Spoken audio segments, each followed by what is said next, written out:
أعوذ بالله من الشيطان الرجيم. ശപിക്കപ്പെട്ട പിശാചിൽ നിന്ന് അല്ലാഹുവോട് ഞാൻ ശരണം തേടുന്നു.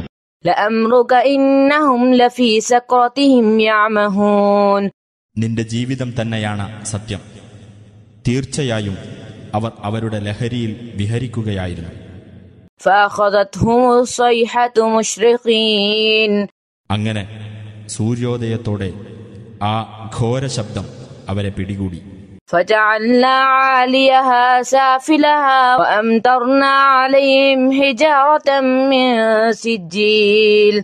അങ്ങനെ ആ രാജ്യത്തെ നാം തലകീഴായി മറിക്കുകയും ചുട്ടുപഴുത്ത ഇഷ്ടികക്കല്ലുകൾ അവരുടെ മേൽ നാം വർഷിക്കുകയും ചെയ്തു.